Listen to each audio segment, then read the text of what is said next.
लोग कल बात कर रहे थे, उस पर कई लोगों ने हमको कहा भी कि आप लोग जिस तरह की बात कर रहे हैं, क्या सचमुच प्रशांत किशोर ने बिहार की राजनीति का व्याकरण बदल देंगे? हमने कहा कि अभी ही पूरी तरह से भले नहीं बदला हो, कम ही बदला हो, लेकिन बदलने की शुरुआत हो गई है। अब ये बिल्कुल। बिहार में अब इसका अगला स्टेप आना है, अगला चरण आना है। अगर प्रशांत किशोर चुनाव जीत जाते हैं, तो वो चरण जल्दी आ जाएगा, वहां तक पहुंचना जी। आसान हो जाएगा। अगर नहीं जीतते हैं, तब भी वो समय आएगा, उसमें थोड़ा समय लगेगा, ज्यादा टाइम लग जाएगा। ये इस बात को प्रशांत किशोर समझ रहे हैं और उसी हिसाब से उन्होंने अपनी सारी चीजें बिछाई हैं। 2-3 चीजें इसमें है जो उनको भी सबक मिला होगा। पहला बिल्कुल। सबक ये है कि बीजेपी का जो, जिसको वो कोर वोट या बीजेपी एंड जेडीयू ने जो सामाजिक समीकरण बनाया है, उस सामाजिक समीकरण में किस हद तक किस मुद्दे से बिखराव हो सकता है जी। और कौन सा उसका वीक पॉइंट है जहां हमको टारगेट करना चाहिए। ये एक तो उनको सबक निश्चित रूप से इस चुनाव में उनको मिल गया है। दूसरा, जो प्रशासन की व्यवस्थाएं होती हैं, सरकार की जो व्यवस्था होती है, उससे कैसे निपटना है। अभी तक तो बिल्कुल। प्रशांत किशोर का गुडविल ज्ञानेश्वर जी चल रहा था कि प्रशांत किशोर अब खड़े हो गए तो कलेक्टर भी सकुचाता है कुछ करने से, एसडीएम भी सकुचाता है, हर आदमी को लगता है, यहां तक कि अदालत में भी इस बात का ख्याल रखा गया कि प्रशांत किशोर है।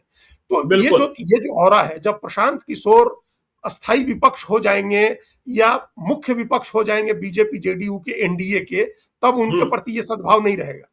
फिर जी। उनके साथ भी ट्रीटमेंट वैसा ही होगा जैसा तेजस्वी यादव के साथ होता है बिहार में, या राष्ट्रीय स्तर पर राहुल गांधी के साथ होता है, या उत्तर प्रदेश में बिल्कुल। अखिलेश यादव के साथ होता है।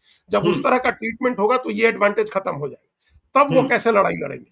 अब आप सोचिए कि हमको एक व्यक्ति ने कहा, हो सकता है पूरी तरह से नहीं सही हो, लेकिन उन्होंने कहा कि 20-25 जो लोग उठाए गए या 16-20 लोग उठाए गए, बीजेपी का लक्ष्य ये था कि 200-200, 300-300 वोट, अगर ये लोग ऐसे लोगों को उठाओ जो लोग 200-200, 300-300 वोट मोबिलाइज कर सकते हो, मतदान के दिन बिल्कुल। वोट मोबिलाइज कर सकता हो, उसको उठा बिल्कुल। लो, तो उतना वोट तो उसका रुक जाएगा, नहीं आएगा गिरने। जी।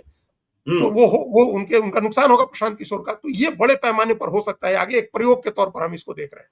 और तीसरी बात ये है कि किस तरह के उपाय, इतना माहौल बना, इतना हाई पिच पर इलेक्शन गया, इतना हाई प्रोफाइल इलेक्शन हुआ, और तब भी जनरल इलेक्शन से वोट कम हो गए 6-7%।